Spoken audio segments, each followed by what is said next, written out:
సభ్యులు కౌశిక్ రెడ్డి గారి మీద జరిగిన దాడిని బీఆర్ఎస్ పార్టీ తీవ్రంగా ఖండిస్తూ ఉంది.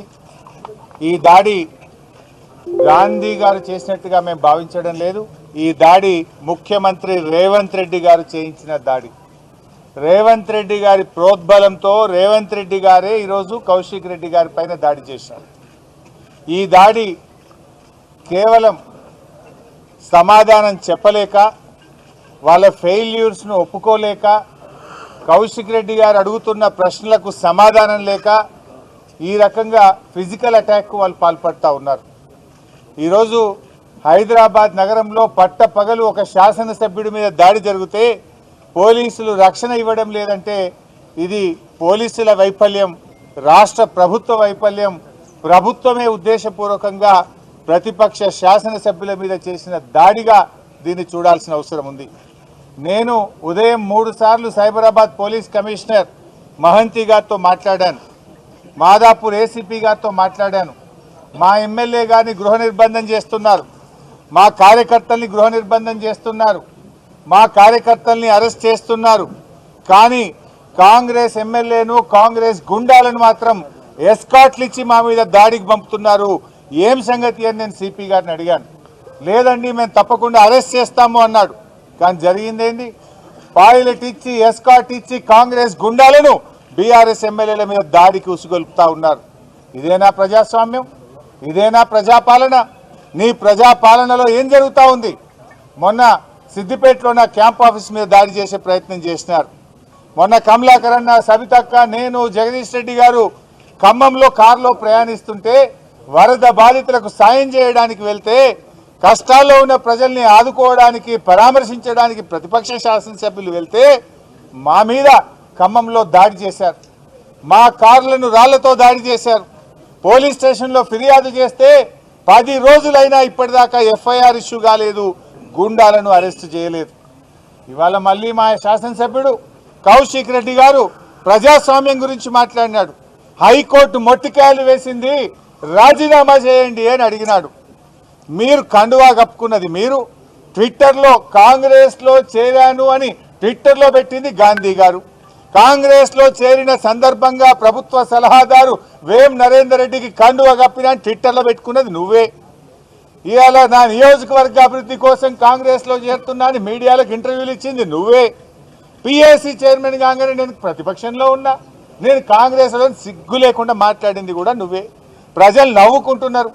అయితే డిఫెన్స్లో పడి ఇజ్జత్మానం పోయిందని, ప్రజల్లో అవమానం పాలైపోయినామని ఇవాళ ప్రశ్నిస్తే మా కౌశిక్ రెడ్డి గారి మీద దాడి చేసే ప్రయత్నం చేసింది. అంటే ఈ దాడి రేవంత్ రెడ్డి గారు చేయించిన దాడి. ఇవాళ పోలీసులు ఏం చేస్తున్నట్టు? నేను 3 సార్లు మాట్లాడాను. మా ఎమ్మెల్యే గారిని ఏమో హౌస్ అరెస్ట్ చేస్తారు, గాంధీ గారిని ఆయన ఇంట్లో హౌస్ అరెస్ట్ చేయడానికి అవకాశం లేకుండానా? ఆయన కూకట్పల్లి నుంచి ఇక్కడి దాకా వస్తుంటే ఏ రకంగా ఎస్కాట్లు ఇచ్చి తీసుకొచ్చిండ్రు? అంటే ఇది ప్రభుత్వ దాడి, ఇది రేవంత్ రెడ్డి చేయించినటువంటి దాడి. అందుకే మేము ఒకటే కోరుతా ఉన్నాం, డీజీపీ గారిని, సైబరాబాద్ పోలీస్ కమిషనర్ను, దయచేసి మీకేమన్నా లా అండ్ ఆర్డర్ను కాపాడాలనుకుంటే తక్షణమే చట్టం మీద నమ్మకం ఉంటే, విశ్వాసం ఉంటే ఏసీపీని, సిఐని వెంటనే సస్పెండ్ చేయాలని బీఆర్ఎస్ పార్టీ డిమాండ్ చేస్తుంది. దీని మీద ఉన్నత స్థాయి విచారణ జరపాలని బీఆర్ఎస్ పార్టీ డిమాండ్ చేస్తుంది. లేకుంటే మేము వదిలిపెట్టాం, దీన్ని ఎంత దూరమైనా తీసుకుపోతాం.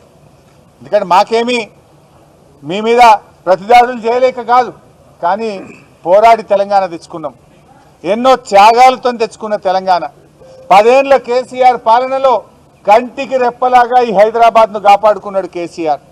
హైదరాబాద్ బ్రాండ్ ఇమేజ్ పెంచిండు కేసీఆర్. ప్రపంచ పటములో హైదరాబాద్ను ఒక పెట్టుబడులకు స్వర్గధామంగా హైదరాబాద్ను తీర్చిదిద్దిండు కేసీఆర్.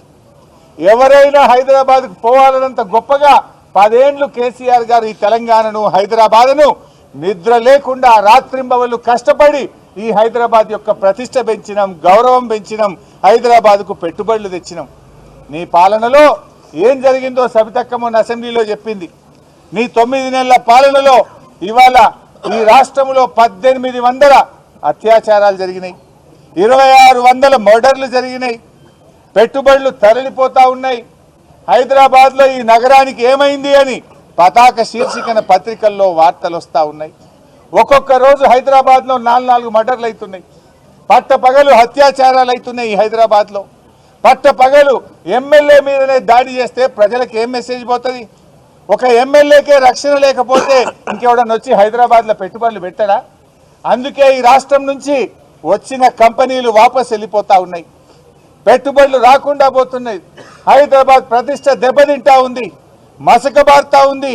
హైదరాబాద్లో గౌరవం, హైదరాబాద్లో ప్రజలకు రక్షణ లేకుండా పోతా ఉంది. ఇలా ఆలోచించండి. ఇలా రియల్ ఎస్టేట్ వ్యాపారం మొత్తం బంద్ అయిపోయింది హైదరాబాద్లో. కొత్తగా కంపెనీలు రావడం లేదు, ఉన్న కంపెనీలు వాపసు పోతున్న పరిస్థితి ఉంది.